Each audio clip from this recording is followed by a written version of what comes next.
अस्सलामुअलैकुम। उम्मीद है आप सब लोग खैरियत से होंगे। आज मैं रिव्यू करने जा रहा हूँ सुल्तान सलाहुद्दीन अय्यूबी सीजन 2 एपिसोड 13 का रिव्यू। और इस दफ़ा मैं आप लोगों को एक ऐसी शॉकिंग बात बताने वाला हूँ जिसका अंदाज़ा शायद किसी को भी नहीं होगा। आप सब ने शायद नोटिस भी नहीं किया होगा कि ड्रामा में एक बहुत important scene Urdu dubbed variant से कट कर दिया गया है। जी हाँ, एक ऐसा सीन जो सिर्फ उन्हीं लोगों ने देखा जिन्होंने तुर्किश वेरिएंट ड्रामा देखा है। आई नो थोड़ा सरप्राइजिंग है, लेकिन फिक्र मत करो, फातिर आज आपको ये सब डिटेल में बताएगा कि ये सीन क्यों डिलीट किया गया और इसमें ऐसी क्या बात थी कि हम टीवी वालों को ये सीन कट करना पड़ा और आप लोगों ने इसे मिस कर दिया। इसीलिए बता रहा हूँ, वीडियो को एंड तक जरूर देखना, क्योंकि आज हम और भी इंटरेस्टिंग टॉपिक्स कवर करेंगे, जैसे मौदूद चाचा की असल हिस्ट्री, बोरू की हरकतें और सुल्तान नूरुद्दीन और बिलियन की न्यू लुक्स पर भी बात करेंगे। क्या मुझे वो पसंद आई या नहीं, सब कुछ इसी वीडियो में डिस्कस करेंगे। तो चलो शुरू करते हैं।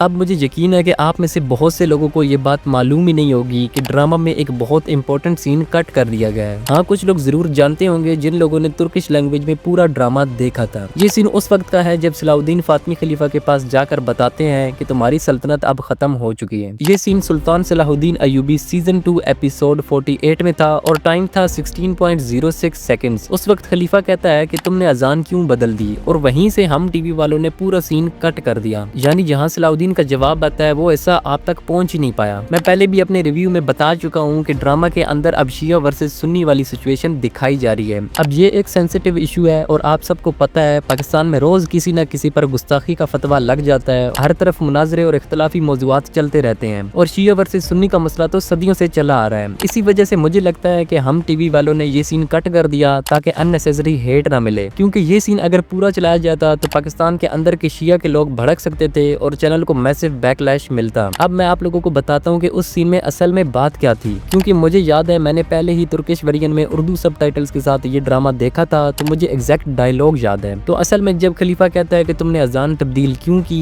ये असल में रियल लाइन नहीं थी जो तुर्किश वेरिएंट में कही गई थी, बल्कि रियल डायलॉग में उसने कहा था कि तुम लोग अजान में मौला अली का नाम क्यों नहीं लेते। लेकिन उर्दू डब्ड वेरिएंट में इस बात को थोड़ा माइल्ड कर दिया गया ताकि शिया सेक्ट के लोग हर्ट ना हो। मतलब मीनिंग सेम था लेकिन वर्डिंग सॉफ्ट कर दी गई। और जब सलाहुद्दीन ने जवाब दिया तो उन्होंने कहा हमने अजान तब्दील नहीं की, बल्कि हजरत हसन, हजरत हुसैन और हजरत अली अलैहिस्सलाम ने भी अजान तब्दील नहीं की, बल्कि अजान तुमने तब्दील की है। ये वो सीन था जो कट कर दिया गया और बहुत से लोगों ने मिस कर दिया। अब मैं ये नहीं कहूंगा कि सलाहुद्दीन सही थे या खलीफा गलत, क्योंकि मैं कोई इस्लामिक स्कॉलर नहीं हूँ कि अब इस टॉपिक को लेकर बैठ जाऊँ जो हजारों लोग ऑलरेडी डिस्कस कर चुके हैं। मतलब हजारों स्कॉलर्स यूट्यूब पर इस टॉपिक पर बात कर चुके हैं। तो मेरा काम इस टॉपिक पर बात करना नहीं, बल्कि मेरा फोकस ये है कि ये सीन कट करना चाहिए था या नहीं। देखो, एक तरफ से देखा जाए तो ये सीन कट कर देना एक अच्छा फैसला था ताकि आग को हवा ना मिले, लेकिन दूसरी तरफ देखा जाए तो अगर वो सीन छोड़ भी देते तो इतना बड़ा मसला नहीं था, क्योंकि ऐसी बातें तो रियल लाइफ में भी स्कॉलर्स डिस्कस करते रहते हैं, एक दूसरे को जवाब भी देते रहते हैं, बिल्कुल उसी तरह जैसे सलाहुद्दीन ने खलीफा को जवाब दिया। तो मेरा मानना है अगर ड्रामा में ये सीन रहता तो इतना बड़ा इशू नहीं बनता, लेकिन हम टीवी ने दोनों साइड्स की रिस्पेक्ट रखते हुए सीन को कट कर दिया। ये उनका सेफ डिसीजन था और ठीक भी है। लेकिन मैं एक बात जरूर कहना चाहूंगा, हक बात को छुपाना नहीं चाहिए, चाहे लोगों को बहुत ही बुरी क्यों ना लगे। और दूसरी बात जो सलाहुद्दीन ने कही कि हमारे दिल में अहले बैत के लिए तुमसे ज्यादा मोहब्बत है, और ये बेशक बात बिल्कुल सही करी सलाहुद्दीन ने, लेकिन लोगों को नजर ही नहीं आती। ये सब मैं भी रियल लाइफ में फेस कर चुका हूँ। अब अहले बैत में मौला अली अलैहिस्सलाम की फैमिली आती है तो मेरे दिल में उनके लिए जितनी मोहब्बत है वो मोहब्बत मैं किसी से एक्सचेंज भी नहीं करना चाहूंगा। लेकिन फिर भी कुछ लोग ऐसे होते हैं जो आप लोगों को जज करते हैं कि आप अहले बैत से मोहब्बत नहीं करते। तो ये सिचुएशन जो ड्रामा में सलाहुद्दीन फेस कर रहे हैं ये हर रोज कई मुसलमान रियल लाइफ में भी फेस करते हैं। इवन मैंने तो अपने बेस्ट फ्रेंड को भी खो दिया इसी वजह से। मेरा एक ही बेस्ट फ्रेंड था, क्योंकि मुझे ज्यादा फ्रेंड्स बनाना बिल्कुल पसंद नहीं, लेकिन वो भी चला गया बिना सोचे कि वो भी गलती पर हो सकता है। इसीलिए इस्लाम के टॉपिक्स ऐसे होते हैं जिन पर लोग फौरन से रिश्ते भी तोड़ देते हैं, गुस्ताखी के फतवे लगा देते हैं या फिर आपका कत्ल करवा देते हैं। बाकी मुझे कमेंट्स में एक बात जाननी है कि आप लोग क्या सोचते हो, ये सीन कट कर देना अच्छा फैसला था या फिर कट नहीं करना चाहिए था। तो आज मुझे इस बारे में आप लोगों की राय जरूर चाहिए कमेंट बॉक्स में।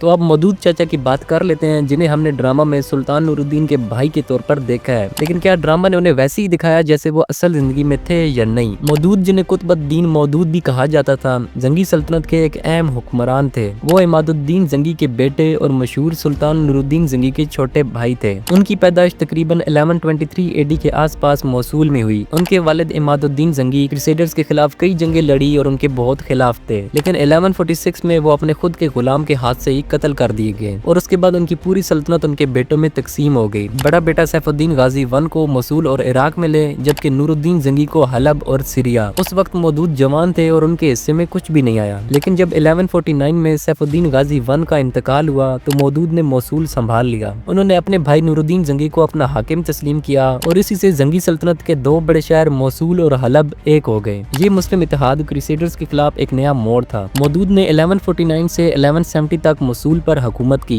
जब नूरुद्दीन जंगी सीरिया और दमिश्क में क्रूसेडर्स के खिलाफ जंग कर रहे थे, मौदूद ने अपने इलाकों में अमन और इस्तकरार बरकरार रखा और हर वक्त अपने भाई का साथ दिया। वो कभी बगावत करने वालों में से नहीं थे, बल्कि उनका सब्र और वफादारी ने जंगी सल्तनत को मजबूत किया। लेकिन उनकी जिंदगी के आखिरी सालों में अंदरूनी इख्तिलाफात शुरू हो गए कि तख्त किसको मिलेगा, और इसी मसले पर 1170 में खुद नूरुद्दीन जंगी को मसूल आना पड़ा। इसी साल 6 सितंबर 1170 को कुतुबुद्दीन मौदूद का इंतकाल हो गया और उनका बेटा सैफुद्दीन गाजी II उनका जानशीन बना। मौदूद की वफात मसूल के आसपास हुई थी, ना कि मिस्र में, जैसा कि ड्रामा में दिखाया गया है। मैं आपको क्लियर बात समझाना चाहूंगा कि ड्रामा में मौदूद को इस तरह दिखाया गया जैसे वो शुरू में सुल्तान नूरुद्दीन के खिलाफ थे और बाद में इजिप्ट में शहीद हुए, लेकिन असल हिस्ट्री में ऐसा कुछ भी नहीं हुआ था। रियल लाइफ में मौदूद कभी इजिप्ट गए ही नहीं थे, क्योंकि सलाउद्दीन 1169 में मिस्र के वजीर बने और सिर्फ एक ही साल बाद 1170 में मौदूद मसूल में वफात पा गए। रियल लाइफ में तो मौदूद का ज्यादा रोल मसूल में ही था, क्योंकि वो वहाँ के हुक्मरान थे, लेकिन ड्रामा में वो पार्ट दिखाया नहीं गया, क्योंकि ड्रामा डायरेक्टर स्टोरी को इंटरेस्टिंग बनाना चाहता था, सब कैरेक्टर्स को शाम, मिस्र और जेरूसलम लाकर। अच्छा,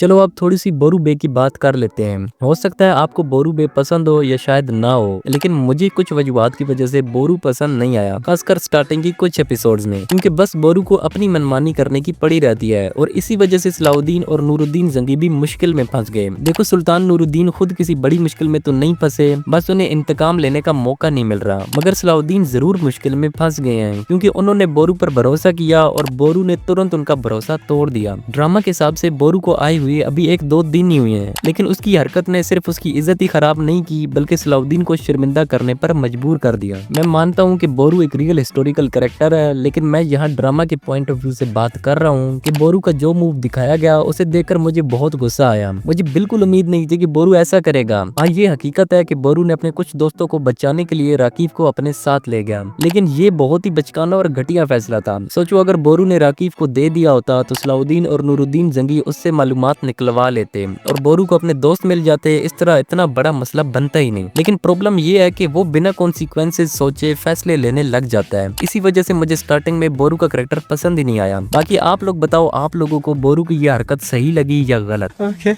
देखो, इस टॉपिक पर मैं काफी टाइम से बात करना चाहता था, लेकिन हर बार बात और ही डायरेक्शन में निकल जाती थी। अब सुल्तान नूरुद्दीन और बेलियन दोनों की सेम लुक देखकर मुझे लगा कि अब बात करनी बनती है, क्योंकि दोनों ने ही बाल बांध रखे हैं और स्टाइलिंग भी मिलती जुलती है। अब आपका ओपिनियन तो मुझे नहीं पता, लेकिन मेरा ओपिनियन सीधा और सिंपल है, ओल्ड इज गोल्ड। मुझे सुल्तान नूरुद्दीन और बेलियन दोनों की ओल्ड लुक्स और आउटफिट्स बहुत ज्यादा पसंद थे। सुल्तान नूरुद्दीन का टर्बन लुक और मैसी हेयर, और दूसरी तरफ बेलियन के खुले बालों के साथ ब्लू ड्रेस या रेड ड्रेस। और शायद एज अ बॉय मुझे बाल बांधना खुद भी नहीं पसंद, तो नेचुरली मुझे ये न्यू लुक ज्यादा पसंद नहीं आई, लेकिन हो सकता है आप सबको ये लुक ज्यादा पसंद हो। इसीलिए मुझे आप सबके ओपिनियंस का इंतजार रहेगा। जैसे आप लोग मेरे रिव्यूज और ओपिनियंस वीडियो में सुनते हो, वैसे ही मुझे कमेंट्स में आप सबकी कीमती राय का इंतजार होता है, तो कमेंट्स करना मत भूलना।